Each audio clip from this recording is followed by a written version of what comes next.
Buenas noches.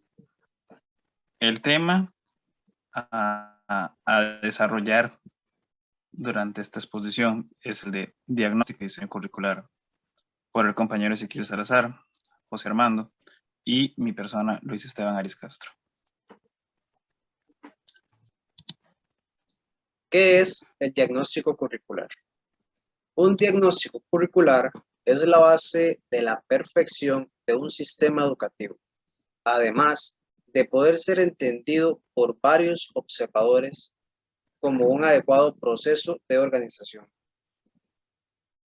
Se puede ver también como una evaluación, y de hecho es una evaluación del funcionamiento de un sistema coherente de partes que se orientan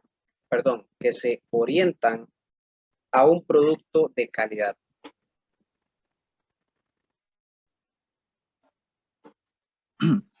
Dicha evaluación plantea un sistema diagnóstico sobre la información y el nivel independiente de cada estudiante con respecto al conocimiento de la disciplina o materia estudiada y evaluada por el diagnóstico curricular.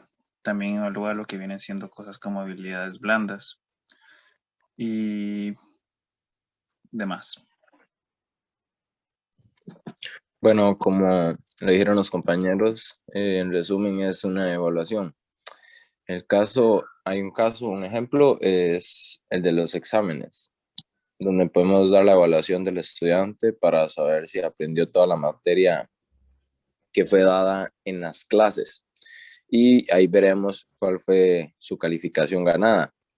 Bueno, también podríamos dar una evaluación de lo que fue su comportamiento e interés por la materia digamos, en las clases, durante la clase. Esto porque si el estudiante no dio un buen rendimiento en el examen, pero en las clases fue un excelente alumno, hay que reconocerlo y evaluar su cotidiano como un buen cotidiano.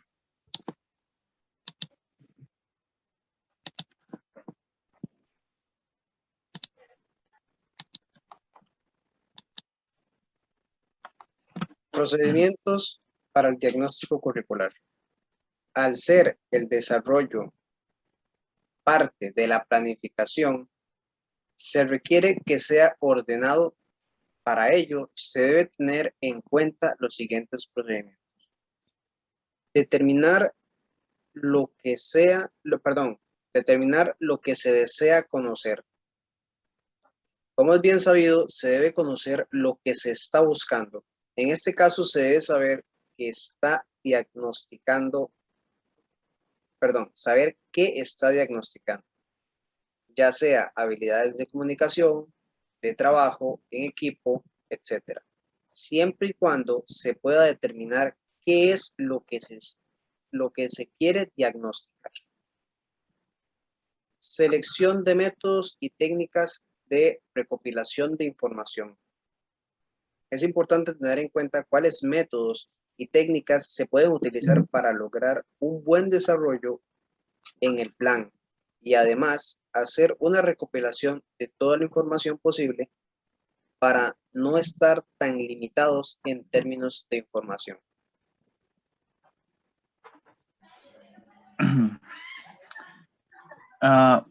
Elaborar o adaptar los instrumentos de la recopilación de datos.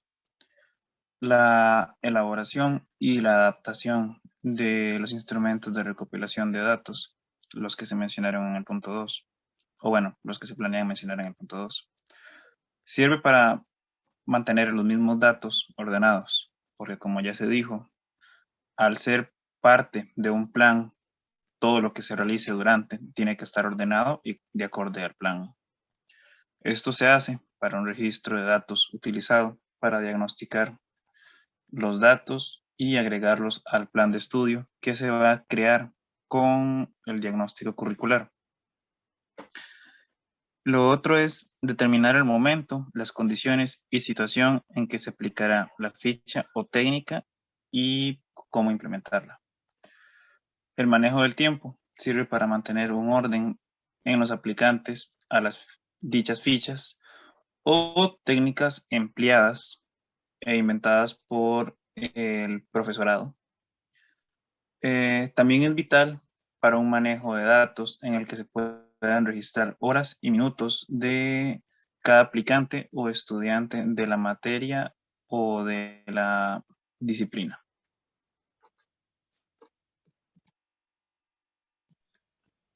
Aplicación de la técnica o instrumentos de la recopilación de información.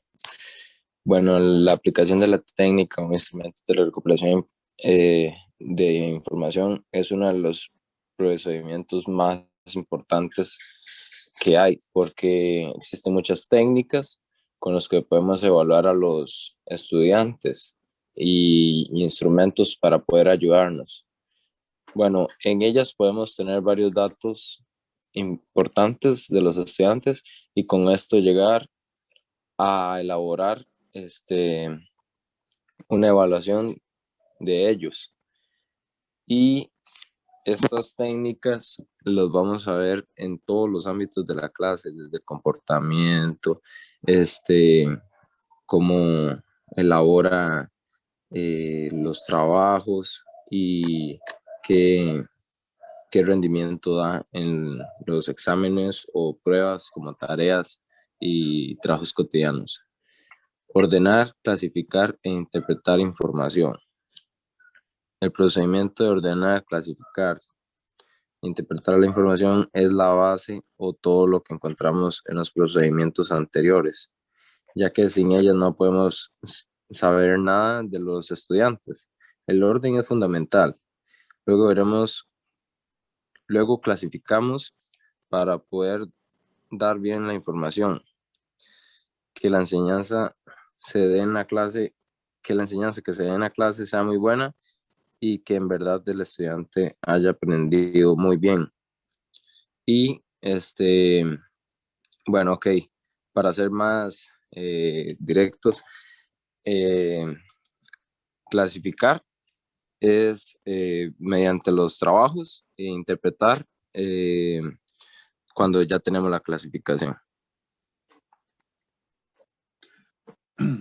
Todo lo que vienen siendo estos diagnósticos están dirigidos a académicos integrantes de comités curriculares, o sea, personas encargadas de hacer y actualizar los planes de estudio que se pueden dar en el sistema educativo o en una escuela en específico, ya sea pública o privada.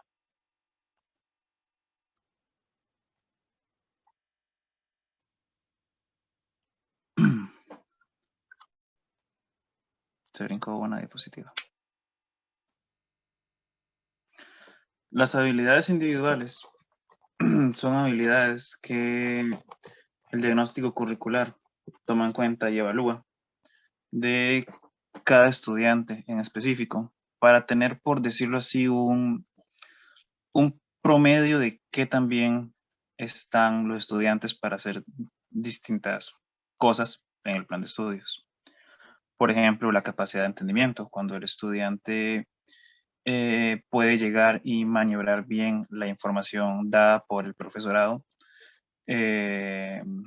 y puede entenderla y aplicarla, ya sea en trabajo cotidiano o ya sea explicándole a otro compañero por ayuda. Luego está el pensamiento, que se refiere al pensamiento lógico, y es la capacidad de una persona para resolver problemas pensando de una manera lógica, que en matemáticas se le llama pensamiento lógico matemático. La memoria es para, pues, como bien dice, la capacidad de memorizar o retener la información que se aprendió durante la clase y que se aprendió por medio de la investigación propia del estudiante, siendo autónomo con lo que vendría siendo el estudiar. Las habilidades blandas, que vienen siendo cosas como el trabajo en equipo, como la comunicación. Este tipo de habilidades son actualmente lo que muchas empresas buscan en sus nuevos empleados para que se puedan desempeñar mejor en nuevas áreas y de esta manera poder trabajar mucho más fácil en el ambiente laboral. Pero así como se puede trabajar mucho más fácil en un ambiente laboral, también se puede trabajar más fácil en un aula, pues con los estudiantes, para saber si son buenos trabajando en grupos, si es mejor dejarlos trabajando por separado. Y esto depende mucho de lo que vienen siendo habilidades blandas.